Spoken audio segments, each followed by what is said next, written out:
কৃষ্ণ তোর এত আহিতকে কৃপা, আমি সাঁতার জানি না, তুই আমায় ভাসিয়ে নিয়ে চলে এলি। মা পূর্ণমাসীর ঘরে গেল, চাল ডাল আলু সবজি যা যা দরকার অনেক পুটলিটা বেঁধে ছেলেটার মাথায় তুলে দিয়েছে। আহা গো, এতটুকু ছেলে বৈষ্ণব সেবার জন্য চাল ডাল নিতে এসেছে।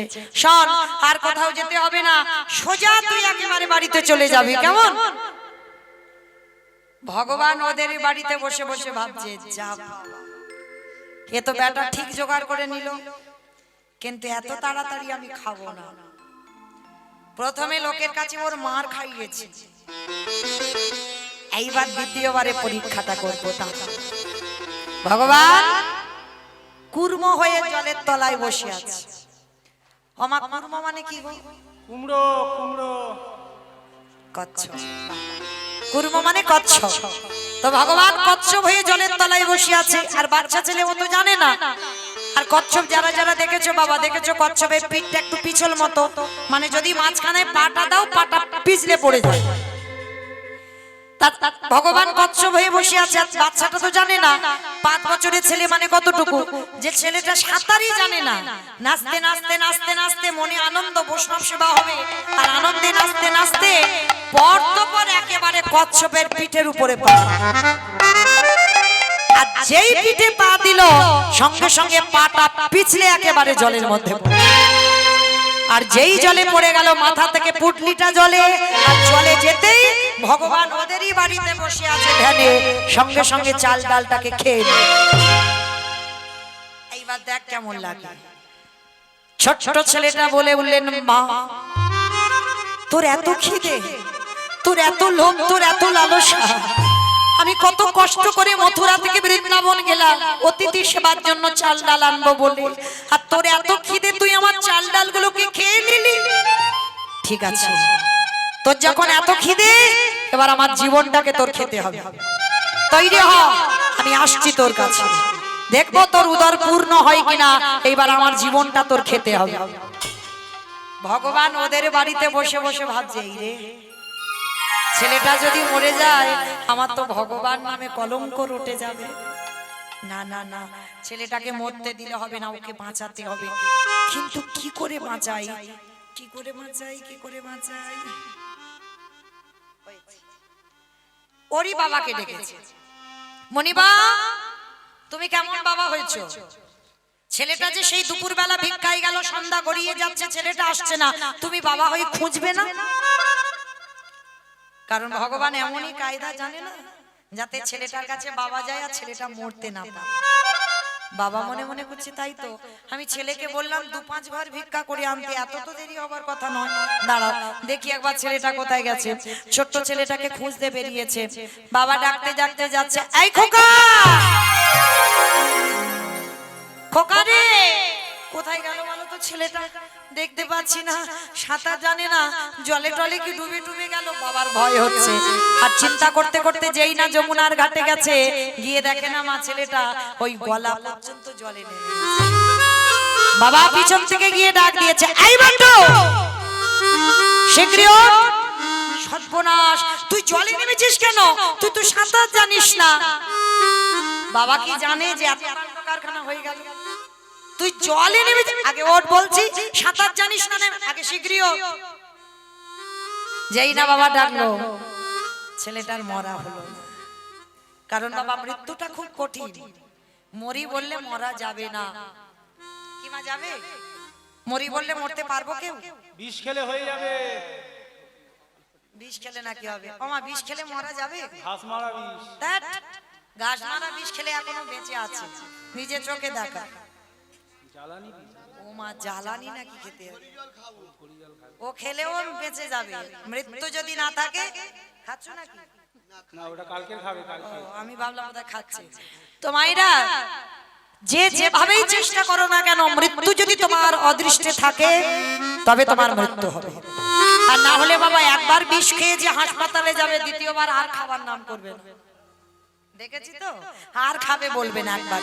তো মায়েরা তাহলে শাস্ত্র বিধান দিল, কে যে কিভাবে মরবে জগতে কিন্তু কেউ জানে না, কেউ জানে না। এই যে আমি কীর্তন গাইতে গাইতে মরবো, না অসুস্থ হয়ে মরবো, না গাড়ি যেতে যেতে অ্যাক্সিডেন্টে মরবো, এটা কি কেউ বলতে পারে? পারে না। ওই জন্য বলছে এই জগৎ সংসারে কেউ খেয়ে মরে, কেউ খাইয়ে মরে, কেউ নিয়ে মরে, কেউ দিয়ে মরে, কেউ শুনে মরে, কেউ দেখে মরে, কেউ বলে মরে, কেউ ভালোবেসে মরে। এই যা যা কথাগুলো বলছি একটা কথা বাবা গ্রন্থের বাইরে নেই, সব গ্রন্থের ভিতরে আছে। তো যদি কারোর জানা থাকে আপনারা বলতে পারবেন। কেমন বলো তো? খেয়ে মরেছিল কে? বকাসুর।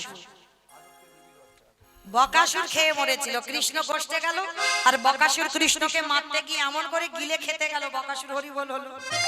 তাহলে বকাসুর খেয়ে মরল।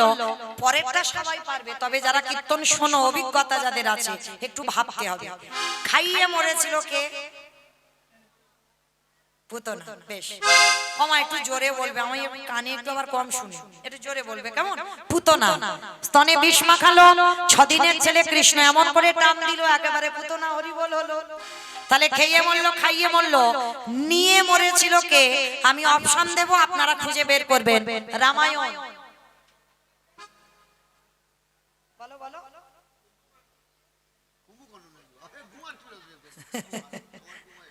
রাবণ। রাবণ তো নিয়ে মরেছিল। সীতা মাকে নিল বলে তো 1 লক্ষ ছেলে আর 12 লক্ষ নাতি বংশে বাতি দেওয়ার মতো কেউ ছিল না। হরি বল। তাহলে নিয়ে মরলো। তাহলে খেয়ে মরলো, খাইয়ে মরলো, নিয়ে মরলো, দিয়ে মরেছিল কে? অপশন মহাভারত। কঠিন নয়, যারা শাস্ত্র জ্ঞানী, যারা একটু রামায়ণ মহাভারত জানে। কর্ণ। কর্ণ। বেশ কর্ণ কবচ কুণ্ডল দিল, ওই জন্য তো কর্ণ বধ হলো, আর না হলে কি বধ হতো? হতো না। তাহলে খেয়ে মরলো, খাইয়ে মরলো, নিয়ে মরলো, দিয়ে মরলো, শুনে মরেছিল কে? অপশন মহাভারত। অশ্বত্থামা নয়, ওর বাবা হস্তগুরু দ্রোণাচার্য। অশ্বত্থামা হতবাদী, ইহা আমি সত্য জানি, ইতি গজ পড়ে গেল রানে, ইতি গজ পড়ে গেল রানে। হস্তগুরু দ্রোণাচার্য পুত্রের অশ্বত্থামার মৃত্যু সংবাদ শুনে দ্রোণাচার্য বধ হলো, মানে শুনে মরণ হলো। তাহলে খেয়ে মরলো, খাইয়ে মরলো, নিয়ে মরলো, দিয়ে মরলো, শুনে মরলো, বলে মরেছিল কে? দক্ষ রাজার 7টা মেয়ে ছিল, 7টার ভিতরে একটা ছিল সতী। দক্ষ যজ্ঞ হলো, সব জামাইকে বলল আমার বাবা শিবকে নিমন্ত্রণ করেন। সতী বাপের বাড়ি যাবে, আমার বাবা ভোলানাথ বলছে সতী তোমার কি যাওয়া ঠিক হবে? তোমার বাবা সব বোনেদের বলল কিন্তু তোমার নিমন্ত্রণ করেনি, বিনা নিমন্ত্রণে তুমি স্বামীর অবাধ্য করে অবাধ্য হয়ে তুমি যাবে না যে বাপের বাড়ি। বলে দেখো তোমাকে নিমন্ত্রণ করেনি যে কেন সেটা আমাকে জানতে হবে। সতী গেল যজ্ঞে, বাবাকে গিয়ে প্রশ্ন করলো বাবা তুমি সব জামাইকে ডাকলে আমার পাগলটাকে কেন বললে না? বলে বলা যাবে না। কেন যাবে না? বলে তোর স্বামীকে যদি বলি ও তো ভূত পেতনি সঙ্গে নিয়ে আসবে, আর ওর পিছনে পিছনে সব দলবল আসবে, আর এসে বাবা আমার যজ্ঞটা একেবারে ভণ্ড করে দেবে। ওই জন্য তোর স্বামীকে কোনো অনুষ্ঠানে বলা যাবে না। সঙ্গে সঙ্গে সতী বলল পিতা আমি যার হাত ধরে চলে গেছি, যাকে বিয়ে করেছি, তাহলে তুমি আমার সামনে আমার প্রতিনিন্দা করলে। এই মুহূর্তে আমি সতী তোমার চরণ ছুঁয়ে প্রতিজ্ঞা করলাম, স্বামী নিন্দা যখন শুনলাম এক্ষুনি আমি আমার দেহ ত্যাগ করব। বলেই সতী দেহ ত্যাগ করে দিল। তাহলে খেয়ে মরলো, খাইয়ে মরলো, নিয়ে মরলো, দিয়ে মরলো, শুনে মরলো, বলে মরলো, দেখে মরলো। আর দেখে মরেছিল কে? দেখে মরেছিল হিরণ্যকশিপু। প্রহ্লাদকে বলেছিল প্রহ্লাদ তোর হরি কোথায় থাকে? বলে কেন যেদিকে তাকাবো সেদিকে হরি। এই ফটিক স্তম্ভে আছে তোর হরি? আছে। আঘাত করলো, ফটিক স্তম্ভ থেকে ভগবান কত দয়ালু, কত দীনতার প্রতিমূর্তি, ভক্তির জন্য রড বালি সিমেন্টের ভিতরে ঢুকে বসেছিল। যেই না ভাঙলো ভগবান দেহটা মানুষ, মুখটা পশু। কোন ঠাকুর? নৃসিংহদেব, নরসিংহ। আর ওই রূপটা ধরেছে যেই না হিরণ্যকশিপুর হেসে উঠলো, বলে মূর্খ ভগবান যতই তুমি রূপ ধরো না কেন আমায় তো মারতে পারবে না। বলে কেন? বলে ব্রহ্মা আমার মাথায় হাত দিয়ে বর দিয়েছে আমি অমরত্ব, আমি অমর। ভগবান হেসে উঠেছে, বলে ব্রহ্মা নিজে অমর নয় আর তোমার অমরত্ব দিয়েছে? ব্রহ্মা নিজে অমর নয়, তাহলে তুমি অমর কি করে হলে? বলে শোনো আমাকে তো নারী নয় পুরুষ নয় পশুতে মারতে পারবে না, ভগবান বলে তোর মারবার জন্য তোমার এই রূপটা ধরা। আমি তো নারী নয়, পুরুষ নয়, পশুও নয়, এই রূপটা ধরেছে নৃসিংহ রূপ, তোকে মারবো বলে। হিরণ্যকশিপুর বলছে তবু তুমি মারতে পারবে না কেন? বলে শোনো, আমাকে ব্রহ্মা বর দিয়েছে আমি জলে মরবো না, স্থলে মরবো না, অন্তরিক্ষে মরবো না। বলে আমি জলে নয়, স্থলে নয়, অন্তরিক্ষে তোরে মারবো না, আমি মারবো আমার উরু দেশে। যার জন্য ভগবান উরুর দেশটা হলো শ্মশান। মূর্খ হিরণ্যকশিপুর বলছে তবু তুমি মারতে পারবে না। বলে কেন? আমি তো ঘরে মরবো না, বাইরে মরবো না। বলে আমি ভগবান, তোরে ঘরে মারবো না, বাইরে মারবো না, তাহলে মারবে কোথায়? বলে তোর ঘরের চৌকাঠের উপরে দাঁড়িয়ে। মানে ঘরের ভিতরে নয়, ঘরের বাইরে নয়, চৌকাঠের উপরে দাঁড়িয়ে মারলো। বলছে তবু মারতে পারবে না। বলে কেন? বলে আমি দিনে মরবো না, রাতে মরবো না। বলে দিন রাতের মাঝখানে তোরে মারবো গোধূলি বেলায়। বলে তবু মারতে পারবে না। বলে কেন? বলে আমি তো মাসে মরবো না, আমি তো বারে মরবো না। আমা বলো কোন মাসকে মাস বলে না, কোন বারকে বার বলে না? বাহ, মানে আমার কীর্তন খুব শোনে, দেখেই বোঝা গেল। তাহলে পুরুষোত্তম মাস মল মাস, যেটাকে মহাজনেরা বলছেন এই মাসের কোন মাসটাকে মাস বলে না, এই মাসে যে কটা বার হবে বার ধরবে না। আর এই মল মাস সৃষ্টি করেছিল হিরণ্যকশিপুরকে মারবার জন্য। তাহলে মল মাসে বধ হলো, আর ওই রূপটা ধরে যখনই হিরণ্যকশিপুর বধ হলো, দর্শন করে হিরণ্যকশিপুর চলে গেল। তাহলে খেয়ে মরলো, খাইয়ে মরলো, নিয়ে মরলো, দিয়ে মরলো, শুনে মরলো, বলে মরলো, দেখে মরলো। আর একটা বাকি আছে, ভালোবেসে মরেছিল কে? আমি বলবো বলো। ঋতুপর্ণা। দেখেছো সে এখনো বেঁচে আছে নাকি ঋতুপর্ণা? আমি বলেছি গ্রন্থের বাইরে একটা কথা যাবে না, চলে যাচ্ছে বাইরে। আর তাছাড়া এখনো মরেনি, মানে সিনেমা দেখে দেখে মাথাটা গেছে। বিয়াতে মরে গেছিল গো। বকুল পিয়াতে মরেছে, মানে বললাম সিনেমা দেখে দেখে মাথাটা গেল। তো মায়েরা ভালোবেসে মরেছিল রাজা দশরথ। রাজা দশরথ মরেনি, ভালোবেসে কাকে ভালোবেসেছে? রামকে। ভেবে, হ্যাঁ কইকেয়ীকে, ভেবে উত্তর দিতে হবে। কইকেয়ীকে ভালোবেসে মরেছে, কারণ কইকেয়ীকে এই দশরথের কটা বউ ছিল জানো? 750। তবে জানো ভগবান বিধান দেয়নি যে তোমরাও অতগুলো করে করো। তাদের ক্ষমতা ছিল, পাওয়ার ছিল। যেমন রাবণের 10,000, আর ভগবানের তো সবাই জানে 16,108 জন, অগন্তি বউ। ক্ষমতা ছিল, পাওয়ার ছিল। আর আমাদের একটা ছেড়ে দুটো বাবা, সে একেবারে হরিবোল হয়ে যাচ্ছে। তাহলে আজকে 750 বউয়ের মধ্যে 3টে ছিল প্রধান, কৌশল্যা, কইকেয়ী, সুমিত্রা। আর সব থেকে এতগুলো বউয়ের মধ্যে একটাকে বেশি ভালোবাসতো, সে কে? কইকেয়ী মা। আর কইকেয়ী মাকে এতটা ভালোবেসেছিল, ভালোবাসতে গিয়ে বাবা দুটো কায়দা করে বর চেয়ে নিল। প্রথমবারই ভরত রাজা হবে, দ্বিতীয়বারে রামে যাবে 14 বছর বনে। আরে যখন রাম বনবাসী হলো, দশরথ কেঁদে কেঁদে অন্ধ হয়ে বিছানায় পড়ে গেল। আর বিছানায় পড়ে কেঁদে কেঁদে দশরথ বলল, ওরে বলি রে জি, আমার মতো যারা যারা সংসার করবি মনে রাখিস, তোরা যেন খবরদার আমার মতো কেউ বউকে ভালোবাসিস। এটা আমি বলছি না, দশরথ মরবার আগে বলে গেল, যেন যারা যারা ভালোবাসো বউকে ভালোবাসো, কিন্তু খবরদার বউ যেন মাথায় চড়ে না বসে, গলায় দড়ি দিতে হবে। আর যাদের যাদের বউ মাথায় চড়ে বসবে, দশরথ বলে গেল, ওগো তাদের দশা আমার মতো হবে, তাই করে গেল তাদের দশা আমার মতো হবে। আস্তে এইবার লক্ষ্য করে দেখেন বাবা। ও মা কোথায় ছিলাম গো? কোথায় ছিল? নদীতে। বাহ, ঠিক শুনেছে, নদীতে ছিলাম, যমুনার ঘাটে, তাই তো? ছেলেটা মরতে গেল, মরা হলো না। বাবা বলছে, হ্যাঁ রে খোকা, তাহলে কি করে আমি চাল ডাল নেব, কি করে অতিথি সেবা দেব? বাবা ওই যে দূরে দেখা যাচ্ছে একটা মুদির দোকান, হ্যাঁ রে, দোকানে আমি কি করে যাব, পয়সা টয়সা আছে? বলে দরকার নেই, ওই দোকানে গিয়ে চুরি করব। চুরি? আমরা ব্রাহ্মণ, আমরা চুরি করলে আমাদের সমাজ কলঙ্কিত হয়ে যাবে বাবা। কে বলেছে? শোনো, চুরি করলে যদি নিজের জন্য চুরি করা হয় তাতে পাপ হয়, কিন্তু অতিথি মানে নারায়ণ, আমি নারায়ণের জন্য যদি চুরি করি ও চুরিতে পাপ দশায় না। ঠিক আছে বাবা দাঁড়াও। বাপ বেটা দুজনে মিলে গেল ভোরের বেলা দোকান চুরি করতে। মায়েরা আর বেশিক্ষণ জ্বালাবো না, আর 10 মিনিট পরে আপনাদের ঘুমানোর ব্যবস্থা করে দেব। একটু শান্ত হয়ে বসবে কেমন? কারণ এইটুকু তো শুনতেই হবে, নালে বুঝতে পারবেন না বাবা ভগবান ভক্তের প্রতি ঘৃণা করতে পারে।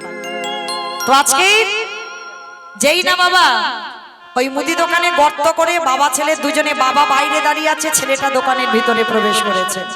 প্রবেশ করে চাল ডাল আলু সবজি পুটলিতে বেঁধে নিয়েছে। বেঁধে নিয়ে বাবার হাতে দিয়ে বলছে, বাবা বাবা তুমি তো কত চিন্তা করছিলে কি করে সেবা দেবে, কি করে সেবা দেবে, দেখলে তো কি সুন্দর ব্যবস্থা করে দিলাম। চলো চলো চলো চলো তাড়াতাড়ি চলো, গিয়ে রান্নার ব্যবস্থা করতে হবে। বাবা বলছে, হ্যাঁ রে খোকা, অতিথি সেবা দেবার পরে একটু মুখশুদ্ধি দিতে হয়। মায়েরা আপনাদেরও বলে যাই, একজনকে যদি নিমন্ত্রণ করে সেবা দেন, সেবার পরে যেন মুখশুদ্ধিটা দিতে ভুলে যাবেন না, এইটা খুব খেয়াল রাখবেন। অনেকে পান খায়, জোয়ান পান মশলা এলাচ লবঙ্গ মৌরি দিতেই হবে। পরিপূর্ণ সেবার ফল পেতে গেলে এগুলো প্রয়োজন। তো আজকের বাবা বলছে, হ্যাঁ রে বাবা, আর অতিথি মানে নারায়ণ, আর ভগবানের মুখশুদ্ধি তো হরিতুকি জানা বাবা। সেই বাপ বেটা যখন চোর হলাম, একবার দোকানে গিয়ে একটা হরিতুকি নিয়ে আয়। ঠিক আছে বাবা তুমি একটু দাঁড়াও, আমি যাচ্ছি। কেন বাবা বলবে, আর কেন ছেলেটা আবার দ্বিতীয়বারে ঢুকবে? যেই না প্রবেশ করলো দোকানের ভিতরে, দেখে না পানের থালাতে একটা হরিতুকি পড়ে আছে। ভগবান মনে মনে চিন্তা করলো, বটু প্রথম পরীক্ষা নিয়েছি, তোর রূপ ধরে গোটা লোকের কাছে মার খাইয়েছি। কি মা মনে পড়ছে? মনে পড়ছে তো? দ্বিতীয়বার পরীক্ষাটা করেছি, কচ্ছপ হয়েছে। মনে পড়ছে? চাল ডালটাকে কেড়ে নিল যমুনার ঘাটে। এইবার 3 নম্বরের পরীক্ষা, আর এই পরীক্ষাটা যেন কারোর জীবনে কোনোদিন ভগবান না দেয়। প্রবেশ করলো, হরিতুকিতে হাত দিয়েছে, একটা হরিতুকি দোকানের ভিতরে পানের থালা। আর ওদিকে ভগবান মনে মনে ভাবছে, বাদ তো দোকানদারকে স্বপ্ন দিতেই হবে। দোকানদার ঘরের ভিতরে ঘুমাচ্ছে, আর এদিকে দোকানের ভিতরে বটু প্রবেশ করে পানের থালাতে সবে হাত দিয়েছে। আর ভগবান ডাক দিল, দোকানদার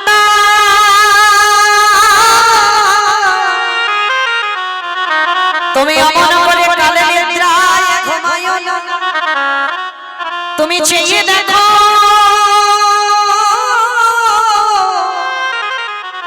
তোমার মুদি দোকানে কেমন চুরি হয়ে যায়। ওগো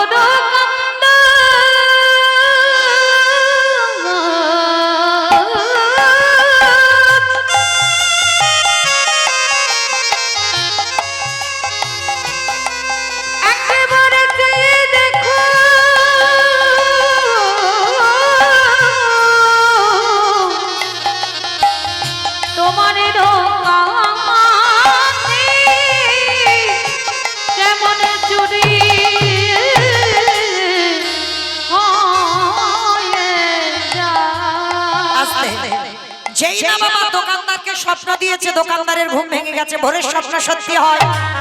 আর ওই ছোট্ট ছেলেটা হরিতুকিটা নিয়ে যেতে যাবে, আর পাটা লেগে পানের থালাটা উল্টে পড়ে গেছে। দোকানের ভিতরে একটা ঝনাত করে আওয়াজ হয়েছে, এই মনে হচ্ছে কোকা আমার দোকানে কেউ চুরি করতে ঢুকেছে। আরে চোর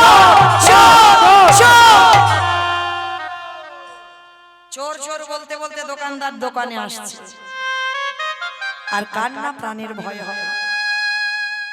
সবে হরিতুকিটা নিয়ে দুটো হাত আর মাথাটা গর্তের বাইরে বের করেছে, সর্বদেহটা দোকানের ভিতরে পড়ে রইল। বুঝতে দিল না যে বাবা আমি ধরা পড়ে গেছি। হাসি মুখে বাবার হাতে হরিতকিটা দিয়ে বলছে, বাবা যাও তুমি তাড়াতাড়ি গিয়ে রান্না বসাও, আমি যাচ্ছি একটু পরে। না, আমরা দুজনে একসঙ্গে এসেছি, একসঙ্গে যাব, তুই আমাকে আগে পাঠাচ্ছিস কেন বাবা? ও বাবা তুমি যাও। দেওয়ালটা ধরে আছে মা, আর পিছনে দোকানদার পাটা তো এসে ধরে ফেলেছে, পাটা ধরে টানছে, আর যত টানছে দেওয়ালটা ধরে আছে, শরীর থেকে ঘাম ঝরে ঝরে পড়ছে। বাবা বলছে, আরে খোকা সত্যি করে বল না, তোর কি কিছু হয়েছে? ও বাবা বললাম তো আমার কিচ্ছু হয়নি। না, আমার মনটা যে মানছে না বাবা, আমার মনে হচ্ছে তোর কিছু একটা হয়েছে। বললাম না কিছু হয়নি, তুমি আগে যাও গিয়ে রান্না বসো, আমি যাচ্ছি। না, একসঙ্গে এসেছি, একসঙ্গে যাব। ছোট্ট ছেলেটা আর থাকতে পারলো না বাবা, আর মনে হয় তোমার সঙ্গে আমার যাওয়া হবে না। কেন আমার সঙ্গে যাবি না? তুই কার সঙ্গে যাবি? যাবো কি করে? এরা যেভাবে আমার পা ধরে টানাটানি করছে, যে কোনো মুহূর্তে এরা আমায় দোকানে টেনে নিয়ে চলে যাবে। খোকা খোকা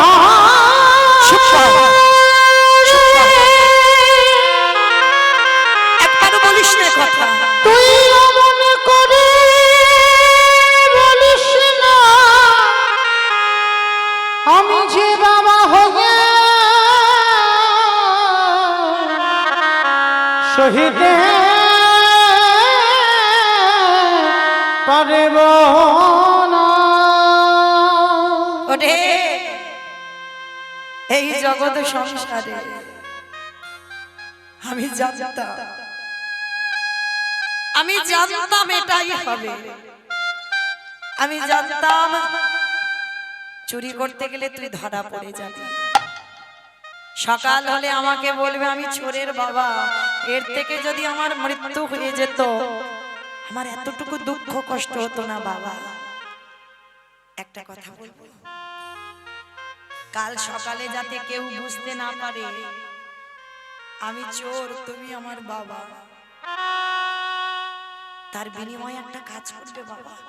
বল বাবা বল, যেটা করতে বলবি আমি করব, কিন্তু আমি চোরের বাবা হয়ে বাঁচতে পারবো না। শোনো বাবা, কাল সকালে যাতে কেউ জানতে না পারে, ওই যে অস্ত্রটা দিয়ে আমরা গর্ত করেছিলাম, দোকানের ভিতরে প্রবেশ করলাম, ওই অস্ত্রটা তুমি তুলে নাও। অস্ত্রটা তুলে নিয়ে একটা কাজ করো, তুমি আমার মস্তকটা ছেদন করে নিয়ে পালিয়ে যাও। না না বলিস না বাবা ও কথা। ওরে ছোট বাচ্চা তো, কিছু বুঝিস না। যেদিন বাবা হবি, যেদিন বড় হবি, সেদিন বুঝবি এই বাবাদের কত জ্বালা, কত যন্ত্রণা। আর এই পৃথিবীতে কোনো বাবা মা পারে না নিজ পুত্র বলে দিতে। কে বলেছে পারে না? কে বলেছে পারে না? মহাভারতে দাতা কর্ণ করেনি মা পদ্মা? কি গো মা, আপনারাও মা, আমিও তো মা। মহাভারতে যারা কর্ণের চরিত্র শুনেছেন, ভগবান একাদশী করে পরের দিন দ্বাদশীতে এসেছিল পদ্মা মার ঘরে। পদ্মা, এই দ্বাদশীতে আমি তোমার বাড়ি একটু প্রসাদ পেতে চাই। বলুন বাবা আপনি কি প্রসাদ পাবেন? সোনা পদ্মা, আমি শুনেই এসেছি তোমার স্বামী নাকি বড় দাতা, যে যা চায় তাকে নাকি তাই দিয়ে দেয়। দাও না, আমি তোমার বাড়িতে এই দ্বাদশীতে একটু মাংস খেতে চাই। আপনি বৈষ্ণব, আপনি দ্বাদশীতে মাংস খাবেন? হ্যাঁ পদ্মা, দাও। তবে শোনো, অন্য কোনো মাংস নয়, আমি মৃগ মাংস, পক্ষী মাংস খাবার জন্য তোমার বাড়ি আসি। বলুন আপনি কি মাংস খাবেন? পদ্মা, আগে ত্রিসত্য অঙ্গীকারে আবদ্ধ। আমি যে মাংস চাইবো তুমি খাওয়াবে আমার। পদ্মামা আগু পিছু বিচার করেনি, মাতৃসত্য করেছিল। মনে রেখো, তুমি আমার কাছে অঙ্গীকারে আবদ্ধ হয়েছো, পালন তোমায় করতে হবে। বলুন আপনি কি পালন, কি সেবা পেতে চান, কি মাংস খাবেন? তোমার একমাত্র পুত্র, তোমার একমাত্র নয়নের মণি, তোমার একমাত্র বুকের ধর, ওই বিষকেতুর মাথাটা তুমি হাড়ি কাটে রাখবে, আর বিষকেতুর মস্তকে ছেদন করে তার দেহটা টুকরো টুকরো করে আমাকে মাংস করে সেবা দিতে হবে। না না, ও কথা বলো না। আমি যে মা, আমি মা হয়ে আমি নিজে পুত্রকে বলি দেব কি করে? পদ্মা, তুমি তো ত্রিসত্য অঙ্গীকারে আবদ্ধ, দিতেই তোমায় হবে। আর আমি তোমার ছেলের দেহের মাংস খেতে চাই। বেশ, নয়ন জলে মুখ ভাসিয়ে আজ জনমে দুঃখী মায়া,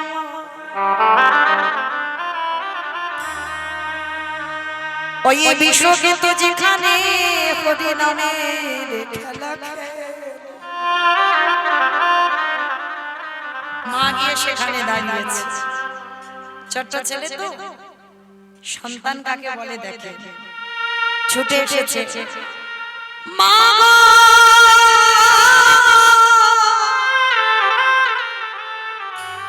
একেবারে কৃপা করে।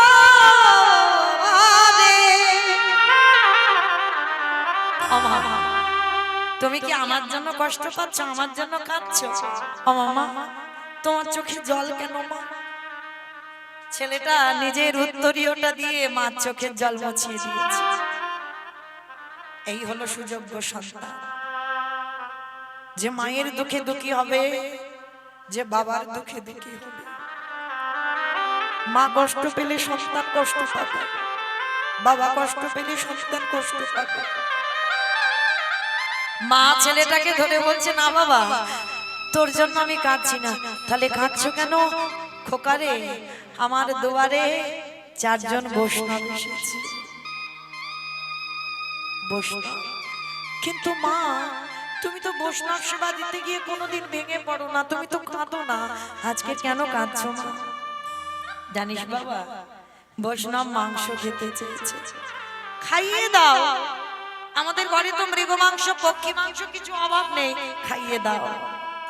খোকা, মৃগ মাংস পক্ষী মাংস খাবে না রে বাবা। আমি ত্রিসত্য অঙ্গীকারে আবদ্ধ হয়েছি, তোর দেহটা হাড়ি কাটে রাখতে হবে, তোর দেহটা টুকরো টুকরো করে ওই বৈষ্ণব সেবায় মাংস করে দিতে হবে। ছোট্ট বিষকেতু বলে উঠলেন, মা এই জন্য কাঁদছো? কেঁদো না মা, কেঁদো না। তুমি তো বলেইছিলে, আমাকে গল্প করে রেখেছো। আমি যেদিন তোমার গর্ভে ছিলাম, তুমি ভগবানকে বলেছিলে এই ছেলে যেন বৈষ্ণব সেবায় লাগে। তাহলে আজকে তোমার বিশ্ব যাবে বৈষ্ণবী সেবায়। তাহলে তুমি কেন ভেঙে পড়ছো মা? কাঁদো না। তুমি কাঁদলে আমি যে যেতে পারবো না মা। তুমি কাঁদলে আমার যাওয়ার পথটা পিছল। মা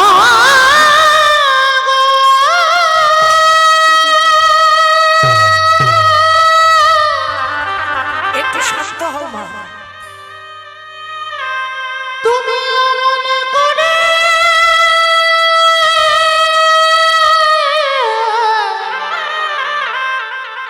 কেঁদো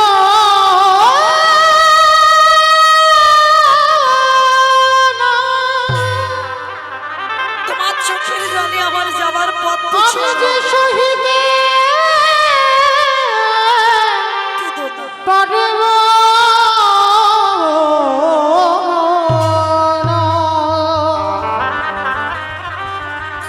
মাগো আমি চলে যাই আরে কোনদিন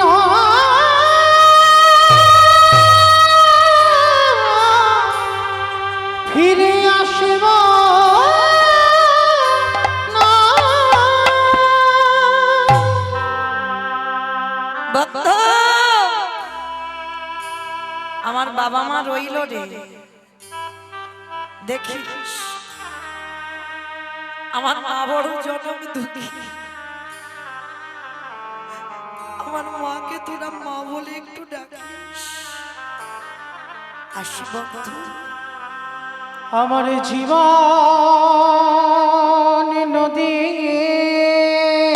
তোদের সঙ্গে সব খেলা আমার শেষ হয়ে গেল। নাইয়া আসি বন্ধু। আমারে ভবের খেলা সঙ্গ হলে এ গো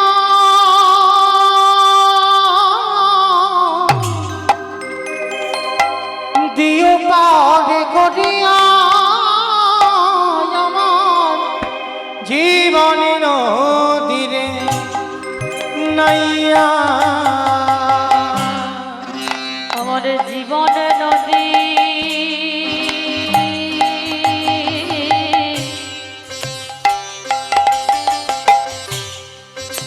নাইয়া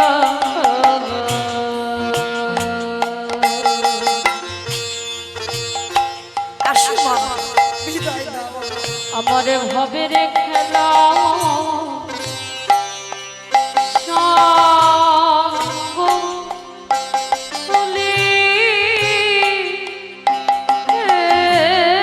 গো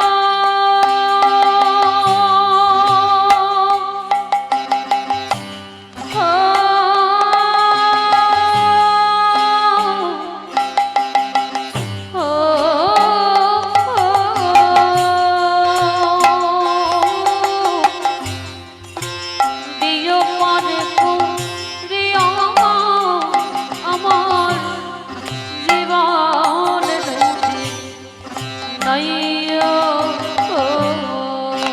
দয়ালে হে নিতাই গৌর প্রেমানন্দে হরি বল। ও দয়ালে হে ও দয়াল হে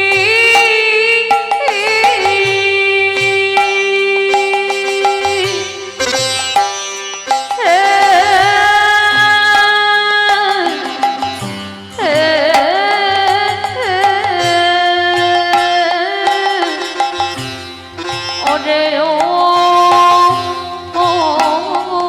দয়াল এই কামনা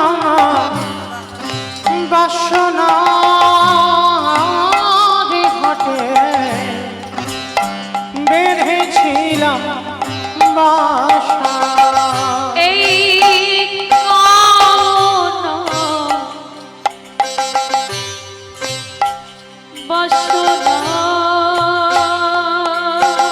বাসনার হতে বন্ধু আমি চলে যাচ্ছি রে, চলে যাচ্ছি। বুঝি বেঁধেছিলাম বাসা। সবই অচলে হবে আমার যাওয়ার কানে গো।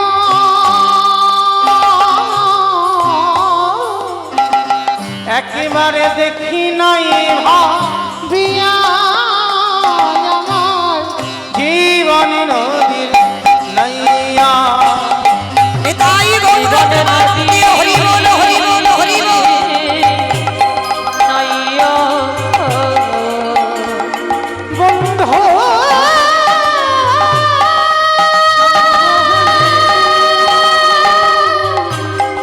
দিও করে আমি চলে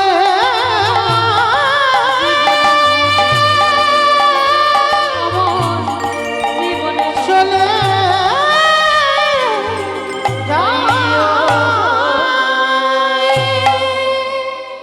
সেই বিষকে তোর মস্তক ছেদন করে বৈষ্ণবের সেবায় দিল মাংস করে। কিন্তু পরক্ষণে মা সেই ছেলে আমার মার বলে পুত্র হয়ে ধরা দিল। হতে হতে পারে বাবা, সেদিন মা পদ্মাবতী যেমন বুঝতে পারেনি তার বাড়িতে যে এসেছে সেই হলো তার আরাধ্য দেবতা। হতেও তো পারে, হতেও তো পারে যে তোমার বাড়ি যে চারজন বসে আছে সেই হলো আরাধ্য দেবতা। ধরো অস্ত্র, কাটো মাথা। বাবা উন্মাদ পাগল, একবার মনে করে আমার ছেলে লাগবে, একবার মনে করে আমার বৈষ্ণব সেবা। আর এই দুটো চিন্তা করতে করতে বাবা উন্মাদ পাগল হয়ে গেল। হাতে অস্ত্রটা তুলে নিয়ে একমাত্র সন্তানের মস্তকটাকে ছেদন করে দিল। আর যেই না ছেলের মাথাটা কেটে দিল, ওই কাটা মুন্ডুটা বাইরে আর দোকানদার দেহটা টেনে নিয়েছে। দোকানদাররা দেখছে বাবা দেহেতে ওই পইতে আছে, এই এ তো ব্রাহ্মণের ছেলে। শোন, সময় থাকতে থাকতে লোকজন জানাজানি হওয়ার আগে লোক তো জানবে না বাপকে আমরা কেটে দিয়েছি, কিন্তু ডাকাতের সর্দাররা মনে হয় এর গলা কেটে নিয়ে চলে গেছে। বস্তা বন্দি করে দোকানদার দেহটা নিয়ে যমুনার জলে ফেলে দিল। আর বাবা ছেলের মাথাটা পুডলিতে বেঁধে যমুনার জলে ফেলে দিল। চাল ডালটা নিয়ে সন্দীপনী মনে রন্ধনের ব্যবস্থা করলেন। রন্ধন হবার পরে যেই না সেবা দেবে, ভগবানের চোখে এলো জল। সকাল হতে তো আর একটু দেরি আছে, চলো আজকের আমরা স্নানটা করে আসি।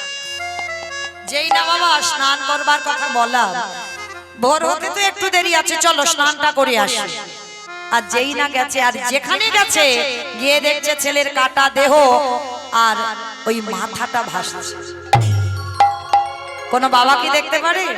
পিছন ঘুরে দাঁড়িয়ে আছে। হে বৈষ্ণব, ভালো করে দেখো তো ছেলেটাকে কি চেনো? এক বাক্যে বলেছিল, আমি চিনি না, জানি না, দেখিও। সে কি তুমি চেনো না, জানো না, দেখোনি? সঙ্গে সঙ্গে বলছে, শোনো আমি কিন্তু ধ্যানে বসতে পারি, আর ধ্যানে যদি জানি এটা কে, আমি তোমার বাড়ি প্রসাদ পেতে যাব। চরণ জড়িয়ে ধরে বললেন, হে বৈষ্ণব, এটা অন্য কেউ নয়, আমার একমাত্র পুত্র বটুরি দেহ। যেই না বলা বলছে, দাঁড়াও দাঁড়াও, কান্নাকাটি করো না, তোমার ছেলেকে বাঁচিয়ে দেব। আমার এই ঝোলাতে একটা ওষুধ আছে, দাঁড়াও। এইবার তীরে তুলেছে, তীরে তুলে বাবা প্রথমে নয়ন ইঙ্গিত করে রেখেছে, হে মণিবর দাঁড়াও। তীরে তুলে সবার আগে ব্রহ্মাকে ডাকলো নয়ন ইঙ্গিত করে, ব্রহ্মা দেখো তো দেহটা জোড়া লাগাতে পারো কিনা। ব্রহ্মা চেষ্টা করছে, জোড়া লাগাতে পারছে না। ভোলানাথ তুমি পারো কিনা দেখো তো, পাচ্ছে না। যে নামের নামই স্বয়ং ভগবান, তিনিও পাচ্ছে না। আচ্ছা বলো তো মা, ব্রহ্মা বিষ্ণু মহেশ্বর কেউ পাচ্ছে না টাটা দেহ জোড়া লাগাতে। বলেছিলাম কীর্তনের শেষে দুটো প্রশ্ন উত্তর লাগবে। বলো আর কে বাকি আছে? বাহ, নারদ বাকি আছে। ভগবান বলছে, নারদ দেখো তো পারো কিনা। নারদ বলছে, ঠাকুর তোমরা সৃষ্টিকর্তা, রক্ষাকর্তা, পালনকর্তা, তোমরা পারলে না, আর এই হতভাগা কি করে পারবে? আরে বাবা দেখো না, হলেও তো হতে পারে। নারদের স্বভাব কি? হরে মোরারে মাধু কৈটব ভারে, গোপাল গোবিন্দ মুকুন্দ সৌরে উলুধ্বনি। হরে মুরারি মধু কৈটব ভারি, গোপাল গোবিন্দ মুকুন্দ সৌরে। রাম নারায়ণ মুকুন্দ মধুসূদন, কেশব কংসারে হরে বৈকুণ্ঠ বাম। হরে মুরারি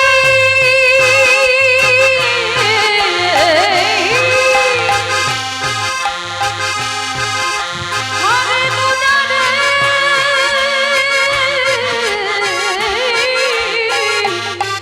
মুরারি মুরারি হরে মুরারি সাধু হরি বল, হরি বল, হরি বল, হরি বল। গোপাল গোবিন্দ মুকুন্দ সৌরে। নারায়ণ নারায়ণ নাম। এক হাতে দেহ, এক হাতে মাথাটা নিয়েছে, যেই না এক জায়গা করেছে, আঠার মতো দুটো আটকে গেছে। ও ঠাকুর, তোমরা জোড়া লাগাতে গেল লাগলো না, আর আমি ঠেকাতেই লেগে গেল জোড়া, এটা কি করে হলো ঠাকুর? ভগবান বলছে নারদ মনে করে দেখো সেই যে ত্রেতা যুগের কথা, সীতামাকে উদ্ধার করবো বলে হনুমানের দল আর ভল্লুকের দল একটা করে পাথর ফেলছে, পাথর জলে ভাসছে, আর মা যার বউ চুরি হয়েছে সে কিচ্ছু করছে না। মনে মনে ভাবছে আমার একটা প্রেস্টিজের ব্যাপার, ওরা আমার বউকে উদ্ধারের জন্য এত কিছু করছে, আমি তো কিছু করছি না। ভাই লক্ষণ বলো। কটা বাজে ভাই? 11:50। বাবা যেন আপনারা ভুল বুঝবেন না যে মৌমিতা টাইম জানতে চাইলো, আমি কিন্তু বলিনি। রামচন্দ্র বলছে ভাই কটা বাজে, বলে 12টা। বাজবো বাজবো ভাব। তো এইবার দেখ, এইবার দেখ তো সব ঘুমানো ঘুমানো ভাব কিনা। পিছনে ঘুমোচ্ছে, এখনো বাজেনি 12টা। ও 11:47। আচ্ছা ঠিক আছে, আমি এখন যাইনি তো, আছি তো বাবা। হ্যাঁ আছি। এইবার ছোট্ট নুড়ি পাথরটা নিয়ে গেছে সাগরে রামচন্দ্র। সম্মানের একটা ব্যাপার আছে ভাই, ঘুমানো ঘুমানো ভাব তো। পিছনে ঘুমোচ্ছে ওই তো। এইবার যেই না নুড়ি পাথরটা ফেলেছে সঙ্গে সঙ্গে টপ করে ডুবে গেছে। লক্ষণ কেউ দেখলো না তো? না না কেউ দেখেনি। কিন্তু গাছের ডাল থেকে হনুমান বলে ঠাকুর আমি দেখেছি। ও ঠাকুর, রাত 12টা বাজতে যাচ্ছে আর তুমি ছোট নুড়ি ফেলছো। বলে দেখো হনুমান কাউকে বলে দিও না। শুন দেখো তোমরা যখন ফেলছো ভাসছে, আর আমি যখন ফেলছি শুধু ডুবে যাচ্ছে কেন? হে রাম দয়াময়, আমরা যে পাথরে ফেলেছি তার গায়ে রাম নামে লেখা আছে, আর তুমি যে পাথরে ফেলেছো তার গায়ে রাম নামে লেখা নাই। আজও যারা যাবেন রামেশ্বরে গিয়ে দেখে আসবেন, ওই রামে নামের গুণে শিলা জলে ভাসে। বলে শোনো শোনো ও গদায়ময়, রামে নামের গুণে শিলা জলে ভাসে। আস্তে এইবার গিয়ে দাঁড়িয়েছে আমার দেবর্ষি নারদ, বলছে ঠাকুর আর বোঝাতে হবে না, আমি সব বুঝতে পেরে গেছি। ত্রেতা যুগে রাম নামের গুণে শিলা জলে ভেসেছিল রামেশ্বরে, আর আজকের আমার নামে কাটা দেহটা জোড়া লেগেছে। ঠাকুর একটু দাঁড়াও, আমি যাব আর আসবো। বলে নারদ কোথায় যাচ্ছ? বলে প্রভু আমার জন্য একজন অনেক দিন ধরে বসে আছে।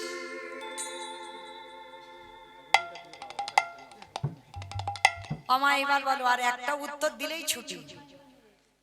বলো কে বসে আছে নারদের জন্য? মা। সেই মর্তধামের মা। তবে সে মাটা কোনো সাধারণ আমাদের আপনাদের মতো মা নয়, জগৎ জননী মা দুর্গা। ভগবান মাকে ছাড়া লীলা পূর্ণ করতে পারবে না। নারদ মুনি সেই মার কাছে গেছে, মা সবে উত্তরটা পেলাম। বলে বাবা নারদ কি পেয়েছে? বলে শোনো মা শোনো, নাম যদি বলার মতো বলা যায়, নাম যদি শোনার মতো শোনা যায়, নামের গুণে শিলা জলে ভাসি, নামের গুণে বোবা কথা বলি, নামের গুণে খোঁড়া কেটে চলি, নামের গুণে সংসারের অমঙ্গল দূরীভূত হয়। তবে একটা কথা, ভগবানকে ভালোবাসার মতো বাঁচতে হবে। কিরকম জানো? তরকারি বানাতে পারো, মানে সবজি বানাতে পারো তো? তাহলে এই যে সবজি বানাতে গেলে তেল দেবে, হলুদ দেবে, লঙ্কা দেবে, জিরে দেবে, ফোড়ন দেবেন, তেজপাতা দেবেন, জল, কাঠ, উনান, গ্যাস সব দেবেন। কোনটা না দিলে খাওয়া যাবে না? লবণ। এই নুন জিনিসটা এমন, এটা লাগবে, এইটা দিলে তবে তরকারির স্বাদ হবে। অন্যান্য কিছু নাই দাও, কিন্তু মরিচ মশলা নাই দাও, কিন্তু লবণ এমন একটা জিনিস, ওটা তরকারিতে দিতে হবে। ওমা হঠাৎ এই লবণের খবর কেন? তার একটা কারণ আছে। এই যেমন তরকারিতে নুন দিলে তরকারির স্বাদ হয়। শ্রী শ্রী রামকৃষ্ণ পরমহংসদেব নরেনকে বলেছিল, এই শালা। ঠাকুরের বই যারা পড়বেন দেখবেন ঠাকুর তো শালা ছাড়া কথা বলে না। কোন শালা গো? বউয়ের পাঠশালা না, পাঠশালা না, গোশালা না, তাহলে কোন শালা? শা মানে মুক্তি, লা মানে নৌকা। ওই মুক্তির নৌকাতে ঠাকুর পারাপার হবে। ঠাকুর নরেনকে ডেকে বলেছিল দুঃশালা শোনে কানে, সারা জীবন নাচানাচি করলে ভগবান পাবি না, ভগবান পেতে গেলে মাঝে মাঝে গাছের গোড়ায় জল দে। আর গাছের গোড়াটাকে ঠাকুর তো উদাহরণ দিয়ে কথা বলতো, গাছের গোড়াটা ঈশ্বর পরমা কৃষ্ণ সচিদানন্দ বিগ্রহ অনাদিরাদি গোবিন্দ সর্বকারণের কারণম একলি ঈশ্বর কৃষ্ণ আর সবৃত্ত যারে জয়ছে না চায়। তারে তৈছে গান নিত্য। মনে রেখো মা, লক্ষ্য রাখবে এই জগৎ সংসারে কৃষ্ণ সেবা বাদ দিয়ে যেন অন্যান্য দেবদেবী সেবা না হয়। বিশ্ব পিতা হলো ভগবান, ভগবান বলছে আমি হচ্ছে গাছের গোড়া, আর আমার মাথায় অত দায়িত্ব রাখিনি, একটা একটা করে ভাগাভাগি করে দিয়েছি। যেমন লক্ষ্মী পুজো কেন করব? লক্ষ্মী পুজো কেন করব? ধান চাল ভালো হবে।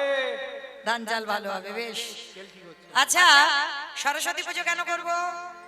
বিদ্যা বুদ্ধি। বিদ্যা বুদ্ধি। গণেশ পুজো জানো? না। ব্যবসা বাণিজ্য। ব্যবসা বাণিজ্য। আর কার্তিক পুজো?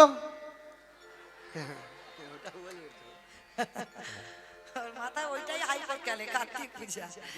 কার্তিকের মতো, কার্তিক আসবে, কার্তিকের মতো একটা ছেলে চাই, তাই তো? আর মনসা পুজো, তাই তো? যাতে ভক্তকে সাপে না কাটে।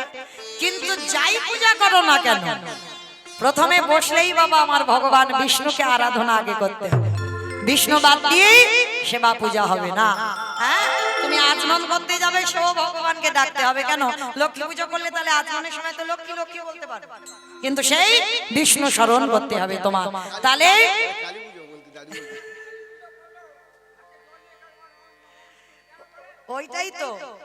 ওইটাই তো বলতে চাইছি বাবা, আমি যাই করো না কেন আমার বাপকে ডাকতে হবে আগে।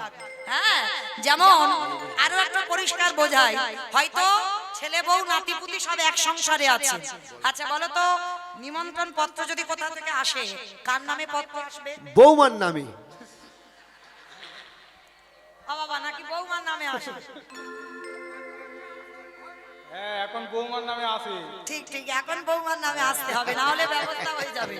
কিন্তু নিয়ম শ্বশুর মশাই মানে বাবার নামে পত্র আসবে। আর বাবাকে বলা মানে ছেলে বউ নাতিপুতি ও সব নিমন্ত্রণ, আলাদা করে আর কিছু বলতে হবে না, সব তো এক সংসারে আছে। বাবাকে নিমন্ত্রণ, তাহলে বিশ্বপিতা হলো ভগবান। আর ভগবানকে যে একবার প্রণাম করে, ভগবান বলছে যদি লক্ষ্মী কালী দুর্গা সরস্বতী যদি প্রণাম করতে ভুলে যাও, ভগবান বলছে গোড়াতে তো জল দিয়েছো, আপনি থেকে ডালপালা শাখা পোশাকায় পৌঁছে যাবে। কিন্তু যদি কেউ কোনোদিন কৃষ্ণ সেবা নারায়ণ পূজা বন্ধ করে, কেউ যদি শুধু ওই কালী পুজো লক্ষ্মী পুজো সরস্বতী পুজো করে, আমার পাতায় জল দিলে সে আসবে গোড়ায়? আস্তে আস্তে সে তো শুকিয়ে যাবে। তাহলে মনে রাখতে হবে আগে আমার কৃষ্ণ পূজা করতে হবে।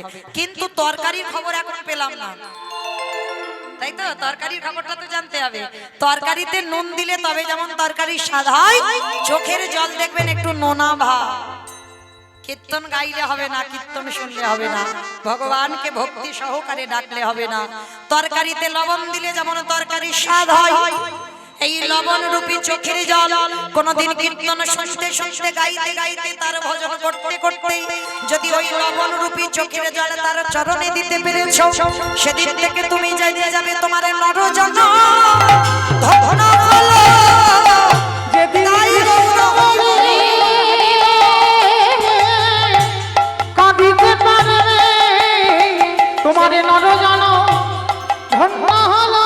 আসলে ফিরে আসেন লীলায়। এবার সন্দীপনী মনির মরা ছেলে বেঁচে গেল, সেবা হয়ে গেল, চারজন বৈষ্ণব বলছে এবার আমি আসি, দাঁড়াও, পরিচয়টা দাও। ওমা আমি তো অন্য কেউ নয়, আমি বৈষ্ণব, আমি আবার কি পরিচয় দেব? চুপ! তুমি বৈষ্ণব? আমার ছেলেটা মরে গিয়েছিল, আমি কি পা ধরে কেঁদেছিলাম বাঁচাও গো বাঁচাও গো বাঁচাও গো? বলিনি তো? তাহলে বাঁচিয়ে যখন দিলে এবার বলো তুমি কে? বিশ্বাস করো আমি অন্য কেউ নয়, আমি সাধারণ একজন বৈষ্ণব। তুমি সাধারণ? তোমার বাম চরণে দেখলাম 8টা চিহ্ন, তোমার ডান চরণে দেখলাম 11টা চিহ্ন, তোমার দুটো চরণে দেখেছি মোট 19টা চিহ্ন। তোমার অঙ্গ থেকে বাইর হলো চন্দন কর্পূরের গন্ধ, তোমার বদন থেকে বাইর হলো ক্ষীরসার ননির গন্ধ। কে তুমি? বিশ্বাস করো আমি অন্য, আবার বলে অন্য কেউ নয়। এসেছো নিজের ইচ্ছায়, যাবে আমার ইচ্ছায়। বলে তুমি কে? নারদমণি পাশে দাঁড়িয়েছিল, ঠেলা দিয়ে বলছে ও ঠাকুর, তুমি তো ভক্তকে কৃপা করবে বলে এলে, দেখাও তোমার স্বরূপ দেখাও। আমি ওই রূপে বড়, ওই রূপে বড় ভালোবাসি, দেখাও তোমার স্বরূপ দেখাও। আস্তে, নারদ আমি তো দেখাবো বলি এলাম, কিন্তু ভক্তকে জানাতে হবে না আজকে লীলা করে আমি কি শিক্ষা দিলাম। প্রকৃত যদি আমাকে কেউ ডাকার মতো ডাকতে পারে মন প্রাণ দিয়ে, তাহলে কোনো মানুষ যদি প্যারালাইসিসে পড়ে থাকে সে মানুষ চলতে পারবে, কোনো মানুষ যদি বোবা হয়ে যায় সে কথা বলতে পারবে। আবার আজও রামেশ্বরে, 4 ধামের মধ্যে একটা ধাম রামেশ্বরে গিয়ে দেখে আসবেন, আজও পাথর জলে ভাসছে। আজকে লীলায় কাটা দেহ জোড়া লাগলো, আর এই হরিনাম যদি প্রকৃত গাওয়ার মতো গাওয়া যায়, শোনার মতো শোনা যায়, ভগবানকে ভজনের মতো যদি ভজন করা যায়, সংসারের সকল অমঙ্গল দূরীভূত হয়। এই শান্তিপণি মানে স্ত্রী মহামায়া ছুটে এসেছে, প্রভু ওই রূপে নয়, তুমি একবার যুগল রূপে দাঁড়াও। ছেলে মরা ছেলে বেঁচে গেল, সন্দীপনী মণি আর বটু আর মা মহামায়া 3 জনে নয়ন জলে ভাসলো। ভগবান 4 জন, ব্রহ্মা বিষ্ণু মহেশ্বর আর নারদ 4 জনে যুগল রূপে দাঁড়ালো। শ্যামের বামে, শ্যামের বামে, শ্যামের বামে দাঁড়াইল নবীন কিশোরী গো। শ্যামের বামে দাঁড়াইল নবীন কিশোরী। ও শ্যামের বামে দাঁড়াইল নবীন কিশোরী গো।